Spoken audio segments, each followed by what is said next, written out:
আসসালামু আলাইকুম। ওয়ালাইকুম আসসালাম। আমরা উলিপুর থেকে আসছি। জি। আপনাদের এই আপনার এই চরের জায়গাটার নাম কি? ডাটিয়ার স্যার।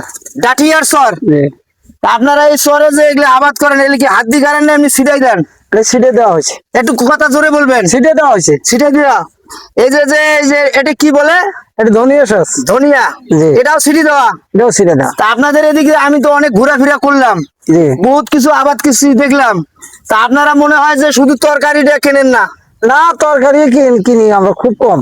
তরকারি খুব কম কেনেন, জি। যার মানে যে পেঁয়াজ রসুন আদা বহুত কিছু যে আমি দেখতেছি, এগুলো সব আপনাদেরকে কেনা লাগে না? এটা আমাদের মশলা জাতীয় জিনিস, এটা আমরা নিজেই তৈরি করি, নিজে তৈরি করেন? আর বিক্রি করি। তাহলে আপনাদের শুধু হাট বাজারে শুধু কিনতে হয় কি মাছ গোস্ত, মাছ গোস্ত। তাই না? হ্যাঁ। তা আপনাদের এদিকে সুন্দর এই যে এটা কি পেঁয়াজ বলে না? পেঁয়াজ। ইয়েস। এই পেঁয়াজ কি আপনারা কি এই যে ছিড়াই দিছেন? সিটে দিছি। সুন্দর পেঁয়াজের আবাদ কিস্তি হয়েছে, তা মোটামুটি পেঁয়াজের দাম ভালো আছে। আমাদের মনে করেন ইন্ডিয়ান পেঁয়াজের তো কোনো প্রয়োজন পড়ে না। পড়ে? না না না। আমাদের যদি এই চরের পেঁয়াজ যদি আমাদের সারা এই পুরো নদীটায় যে আমরা ঘুরে ঘুরে দেখলাম আবাদ কিস্তি সুন্দর ভাবে হয়েছে, তা আপনারা তো ইনশাআল্লাহ ফলন ভালো ফলান। তা বিক্রি করেন কোথায় নিয়ে যায়? কর্তিমারি হাটে, অত চিলমারি হাটে। কত্রিমারির হাট আর সিলমারির হাট। তাতে আপনাদের কি এই আবাদ করিয়ে কি লস হয় না লাভ হয়? লাভ হয়, আবার অনেক সময় দেখা যায় যে ফসলে আকাশ অবস্থা মারে দিলে লসও হয়।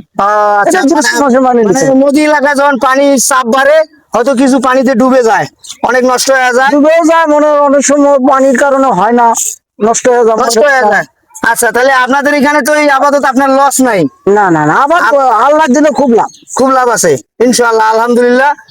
তা আপনারা এই যে পেঁয়াজ গুলা এগুলো কি তুলিয়ে বিক্রি করেন হাটে না কিছুদিন রাখেন? যার যে পয়সা, যার সংসারের আর্থিক অবস্থা ঠেকা হলো তার সাথে সাথে বেছে। আচ্ছা আচ্ছা আর যার হয়তো ঠেকা কম আছে, তাই ওই যে হাটে নিয়ে যা কিছুদিন রাখে, তারপরে নেবে। আচ্ছা, 1 বছর বড় বেচতে পারবে। এদিকে আসেন।